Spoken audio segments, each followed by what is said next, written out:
കഴിഞ്ഞ സെപ്റ്റംബർ മാസം ആദ്യം പുറത്തിറങ്ങിയ മാതൃഭൂമി ആഴ്ചപ്പതിപ്പിലെ കവർ സ്റ്റോറിയായി വന്നത് മാധ്യമപ്രവർത്തക ബർക്കാദത്തുമായുള്ളൊരു അഭിമുഖമാണ്.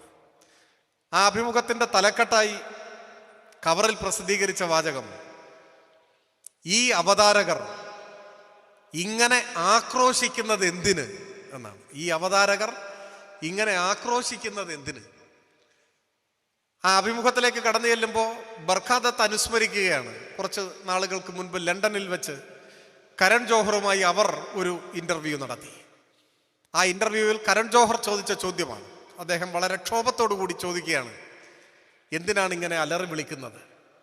അതിഥികളോട്, ഓഡിയൻസിനോട് ഒക്കെ മര്യാദകേട് കാണിക്കുന്ന, ആക്രോശിക്കുന്ന, ബഹളം കൂട്ടുന്ന, അരോചകമായി പെരുമാറുന്ന, അലറി വിളിക്കുന്ന, എന്തിനിങ്ങനെ അലറി വിളിക്കണം എന്നാണ് ചോദിക്കുന്നത്. മാതൃഭൂമി ആഴ്ചപ്പതിപ്പിലെ ഈ കവർ സ്റ്റോറിയുടെ തലവാചകമെങ്കിലും മാതൃഭൂമി ന്യൂസ് ചാനലിൻ്റെ അവതാരകർ വായിച്ചിരുന്നെങ്കിൽ എന്ന് ആശിക്കാൻ മാത്രമേ നമുക്ക് സാധിക്കൂ. അതുപോലെ മനോരമ പത്രത്തിൽ കൊടുത്ത പരസ്യത്തിൻ്റെ പരസ്യവാചകമെങ്കിലും മനോരമയിലെ അവതാരകർ ഒന്ന് വായിച്ചിരുന്നെങ്കിൽ എന്ന് ആശിക്കാനേ നമുക്ക് സാധിക്കൂ. അതിനിടയിൽ ഏഷ്യാനെറ്റിൻ്റെ സ്ഥാപക നേതൃത്വമായിരുന്ന റെജി മേനോനുമായി ഏഷ്യാനെറ്റിലെ മുതിർന്ന മാധ്യമ പ്രവർത്തകർ നടത്തുന്ന ഒരു അഭിമുഖം പുറത്തു വരികയുണ്ടായി. അതിൽ റെജി മേനോൻ വളരെ ക്ഷോഭത്തോടു കൂടി പറയുന്നുണ്ട്, 5 വാക്കിൽ പറയേണ്ട കാര്യങ്ങൾ 100 വാക്കിൽ പറയുന്നതായി ഇന്നത്തെ ദൃശ്യമാധ്യമ പ്രവർത്തനം മാറി.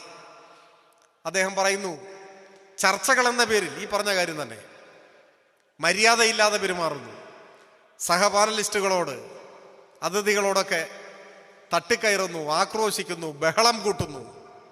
What the hell is happening? അദ്ദേഹത്തിൻ്റെ വാചകമാണ് ചോദിക്കുക. അതിനോട് ഏഷ്യാനെറ്റിലെ മുതിർന്ന മാധ്യമ പ്രവർത്തകരുടെ പ്രതികരണം ഇങ്ങനെയാണ്, ഇന്ത്യയിൽ എല്ലാവരും ഇങ്ങനെയല്ലേ ചെയ്യുന്നത്? അതാണ് പ്രതികരണം. എല്ലാവരും ചെയ്യുന്നു, ഞങ്ങളും ചെയ്യുന്നു. ഇതാണ് ഏഷ്യാനെറ്റിൻ്റെ ന്യായം. ഇവരിൽ നിന്ന് നമുക്കിനി എന്താണ് പ്രതീക്ഷിക്കാനാവുക? എന്നാൽ ഇങ്ങനെയെല്ലാം എത്തി നിൽക്കുന്ന സാഹചര്യത്തിലും ദൃശ്യമാധ്യമങ്ങളിലും അച്ചടി മാധ്യമങ്ങളിലും ഞങ്ങൾ ഉദാത്ത മാധ്യമ പ്രവർത്തനം നടത്തുന്നവരാണ്, ഞങ്ങൾ ഏറ്റവും ഉത്തമമായ മാധ്യമ പ്രവർത്തനത്തിൻ്റെ ആൾരൂപങ്ങളാണ് എന്ന് അവകാശപ്പെടുകയും ആത്മവഞ്ചനാപരമായ അത്തരമൊരു നാട്യത്തിൽ ജീവിക്കുകയും ചെയ്യുന്നു എന്നതാണ് അത്ഭുതം.